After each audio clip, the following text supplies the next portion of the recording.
Welcome back to the Wizard Shop, and today we're going to talk about the Jaguar, Malibu, Malaguar, whatever you want to call it. And no, we're not going to play any flutes this time. I know that was really stupid.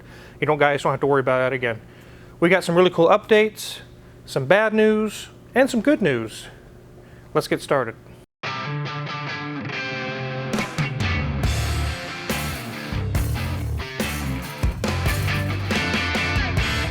So many of you that have been following along, I purchased this 66 Malibu 4-door hardtop, and it didn't come with an engine or transmission. I bought it as a roller, but we're not going to be putting Chevy parts back in it. We're going to be putting a Jaguar V12.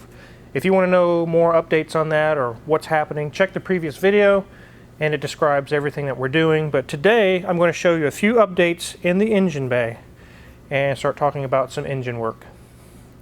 Let's go ahead and take a look at the engine bay. Talk about a man that really gets into his work. I'm actually in the middle of it here.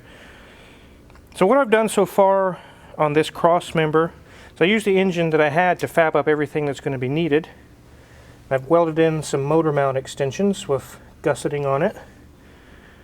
These will be cleaned up and sanded and painted black, and you won't even be able to tell, but it's not very pretty at the moment. But right around in here is where the Jaguar motor mounts that I showed you, those little discs, will just mount right there. One issue that I'm running into is that the steering, when it moves, will contact the motor mounts. So I'm going to either get a drop spindle and move that down out of the way. I may have to cut this little nose off here. Or I may just convert it to a steering rack and just bypass it altogether. I'll have you guys let me know in the comments, what would you do in this situation? Would you put a steering rack, go ahead and add power steering, or maybe even a manual steering rack? I know you can get the Mustang 2 steering racks, the manual steering rack's really cheap. Or would you do a drop spindle, move the steering linkages down just enough to clear, and be done with it? Let me know what you guys think about that. I also have on the firewall, I have cleared everything perfectly that I need. Once I get the transmission in, I may have to clear a little bit more, but not much more. And I've been looking online. You can buy the pre-made transmission tunnels with an engine shroud, and it will just go right in place right here, and it'll sit in about this deep in and have a nice area for the engine to sit in and be happy. Once it's all welded and cleaned up and painted, it'll look nice, it'll look stock. It's not very pretty right now, but neither is any car when it's underway getting modified. So I've got mount points figured out. I'm getting ready to locate my transmission cross member and really start digging into this thing. But I have some information on the first engine I bought, some sad information, and some really good news. Let's take a look. What I'm going to talk to you guys about is buying engines online. You can't really be there to look at them, but it's a certain engine that you need, and in your local area, it's just not available at all. And you finally find that one engine online, and you plunk down the cash, and you get severely disappointed. This is a 5.3 HE out of like an 83, 84 Jag. I'm not going to mention names, I'm not going to get into lawsuits and possible trouble, but I will say it's an eBay buy. I found the engine online on eBay, and I purchased it. It took quite a while to get it, but I really wasn't concerned about it. It said in the description, came out of a running, driving car, the engine was complete, ready to go. Once it arrived, I took a lot of parts off, and I thought it looked a little crusty, but now that I've had time to really start looking deep into this engine, it's a disaster, guys. I got royally screwed. I mean, really bad. Let's take a look. I'm not a begging type of a guy. I don't go begging around for free stuff all the time, so I thought, money's not really a huge issue. I just need this engine. I went ahead and plunked down the cash and bought this one. This is going to be unusable for me. You guys notice it looked kind of crusty in the previous videos. Once I got all the Lucas stuff off and I start looking around, it's starting to look really, really bad. Let me show you the back over here on the freeze plug. One thing I noticed is the rear right freeze plug was perforated. You could see inside. And I removed it, and inside it was just caked full of rusty, nasty debris. Almost like mud and corrosion. It was bluish colored corrosion. Let's take a look, guys. I'll show you. You can see inside of that hole I wasn't able to see inside of it. It was packed full of corrosion. There is some serious corrosion issues going on with this engine. Luckily the engine does turn over. It turns over free. But these engines had troubles with head gaskets to begin with, if you were really hard on them or you overheated them especially. And when I see that corrosion, I think the head gaskets are also that much corroded. Then I started taking stuff off, and let me show you some other things that I found. So I'll take off this thermostat and we'll take a look inside of there.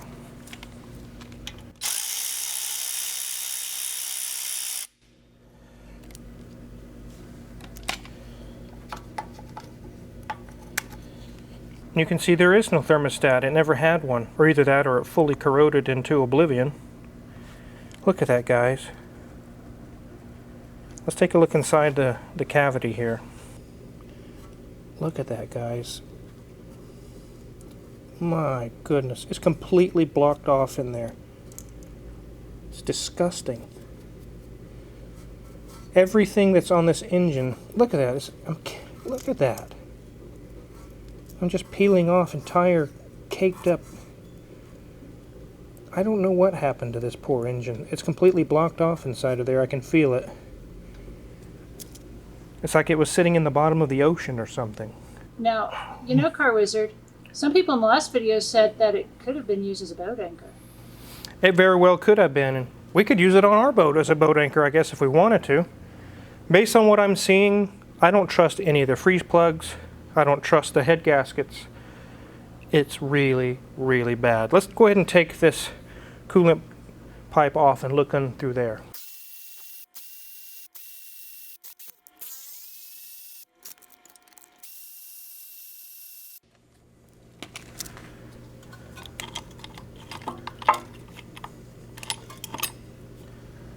My goodness, guys, look at that.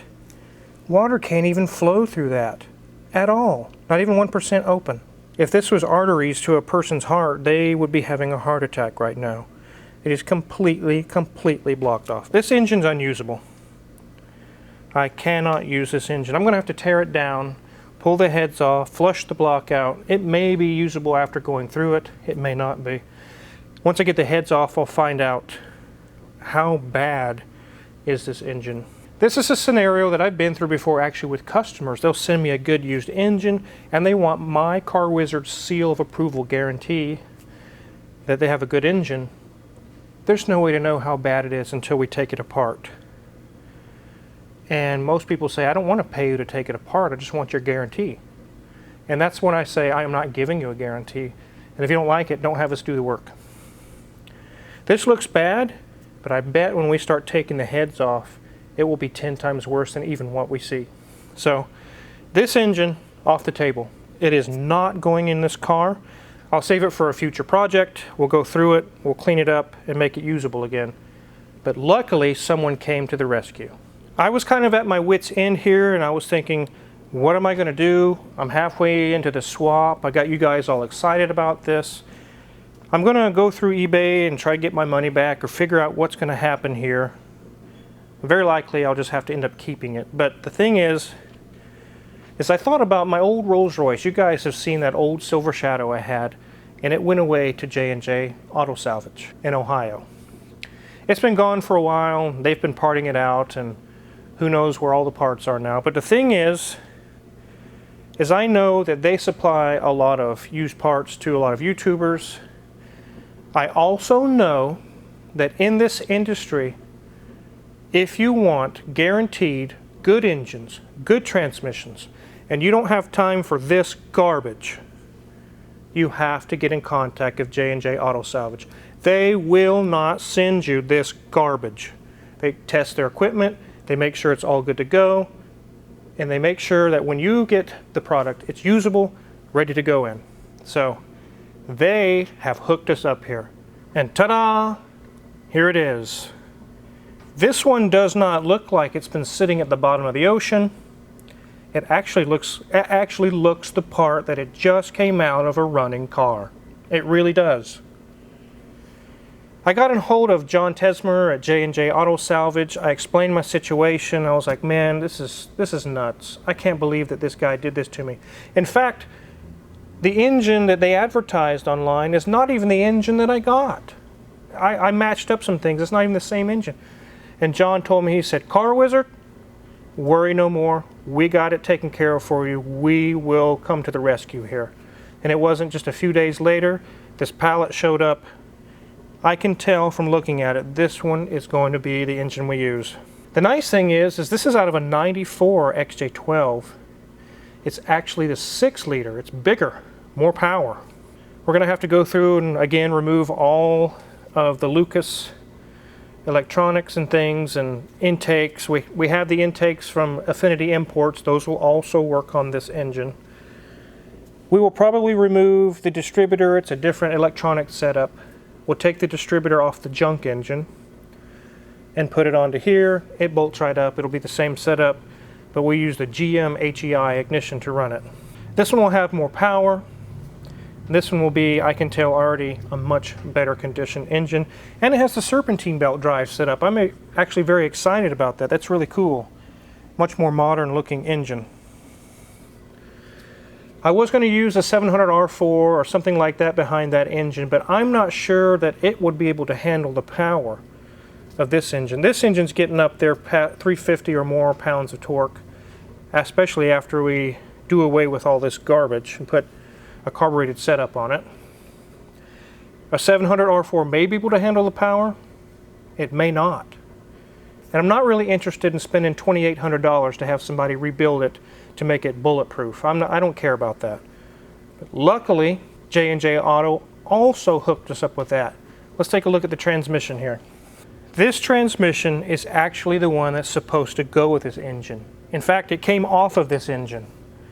So there will be no adapters needed to hook this transmission to this engine. It will bolt directly up. And the really cool thing is, since this being a 1994, this is no longer just a TH400 style transmission. This is a General Motors 4L80E. It's as heavy duty as a 400 Hydromatic, but it has overdrive. And as you can see here, it does have electronics. You can see the pins there. This is an electronic transmission, and I will have to get a hold of a standalone controller.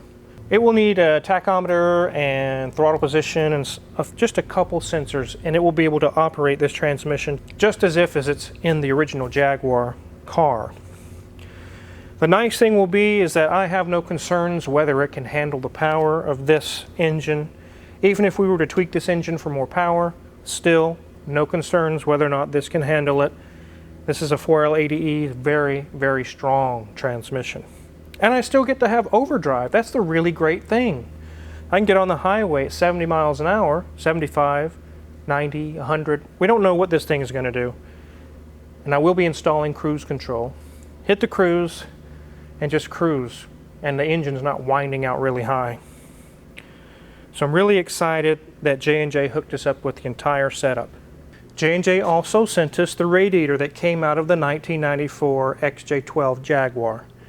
I won't have to make special hoses and try to make everything fit and try to figure out what goes where. It will all just bolt right in. And here's the really cool thing. Let's set this down in here and take a look how it fits. As we set this down in here, look at that, guys. It fits perfect. I'll have to make some mounts to mount it up.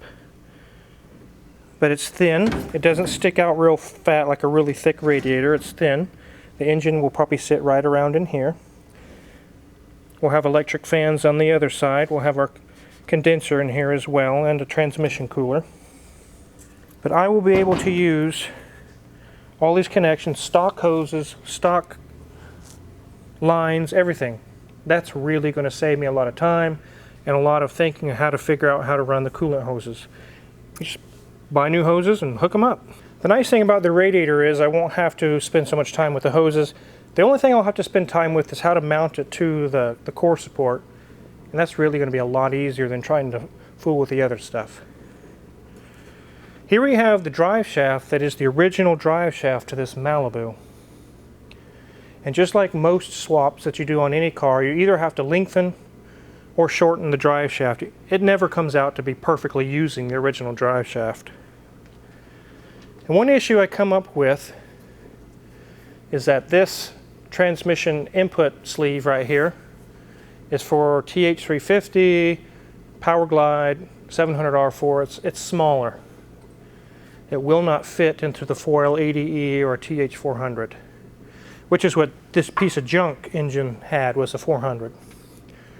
But luckily, when I take this to get shortened to the length that I need, I'll tell them, take this snout off and put this one on. This is, you can see, much larger. This one's for the 4L80E TH400. I've already tested it. It fits perfectly into my new 4L80E. So they'll have to cut and re-weld this onto the shaft at the length that I need it. Problem solved. It'll slide right in, bolt right up to the rear end, and that will be solved. So that's really nice. So now that I have the new engine and transmission here, I'm really excited to get the thing bolted in, and I'm confident that it's going to be a good engine.